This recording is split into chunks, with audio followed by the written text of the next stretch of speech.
कार्तिक मास महात्म्य का तीसरा अध्याय।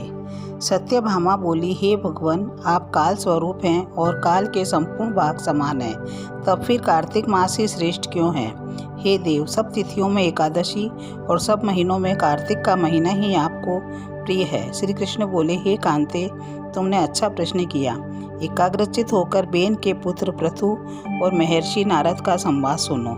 जिससे पहले पृथु ने नारद से पूछा, तब नारद जी ने कार्तिक मास की श्रेष्ठता कही। नारद जी बोले, पहले सागर का पुत्र शंख नामक राक्षस त्रिलोकी के मथने में समर्थ हुआ। उसने संपूर्ण देवताओं को जीत स्वर्ग से निकाल इंद्रादिक संपूर्ण लोकपालों के अधिकार अपने हाथ में कर लिए। सब देवता उसके भय के मारे अपने अपने स्त्री पुत्र आदि को लेकर बहुत वर्ष पर्यंत सुमेरु पर्वत की गुफाओं में वास करते रहे। जब देवता गुफाओं में रह रहे थे, तब शंखासुर ने विचार किया, मैंने देवताओं को जीत तो लिया है, तो भी वे बलवान मालूम होते हैं। हाँ, अब जान पड़ा कि वे सब वेद मंत्रों से युक्त हैं। इससे उनके वेद मंत्रों का हरण करने से वे सब बलहीन हो जाएंगे।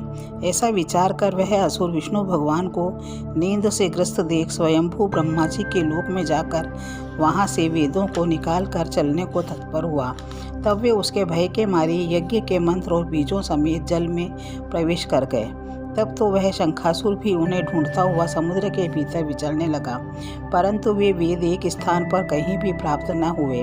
पीछे से ब्रह्मा जी सब देवताओं को संग ले और पूजा की सब सामग्री इकट्ठी कर वैकुंठ में विष्णु भगवान की शरण में गए। वहाँ उनके जगाने के निमित्त सब देवता गाने बजाने लगे और गंध धूप बार बार देने लगे। उनकी भक्ति से संतुष्ट होकर भगवान ने नेत्र खोले।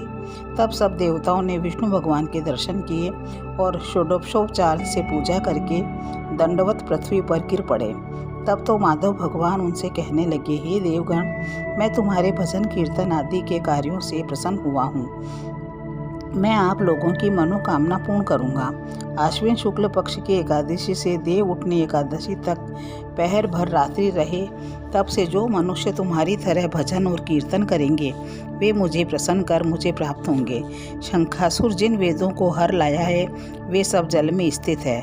उन्हें मैं शंखासुर को मार कर लाऊंगा। अब से बीज मंत्र समेत सब वेद प्रतिकर्ष कार्तिक के महीने में सदा जल में निवास करेंगे। मत्स्य रूप धारण कर मैं जल में जाता हूँ। तुम संपूर्ण मुनियों को लेकर संग आओ। इस लोक में जो अच्छे मनुष्य प्रातःकाल स्नान करते हैं, वे निश्चय अक्षत स्नान के फल को प्राप्त होते हैं। जो कार्तिक में सदा व्रत करते हैं, उनको हे इंद्र, तुम मेरे लोक में पहुंचा दिया करो। हे यम, तुम सदा उनकी विघ्नों से रक्षा करते रहो। और हे वरुण, तुम उनके पुत्र पौत्र आदि देते रहो।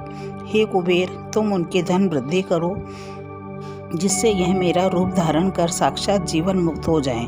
और हे अन्य देवताओं, जो जन्म से मरण तक उन बातों को धारण करते हैं, वे तुम्हारे द्वारा भी पूज्य हैं। जैसे तुमने मुझे एकादशी को जगाया है, इसीलिए यह तिथि सदा मनाने योग्य है। इति श्री तृतीय अध्याय समाप्त।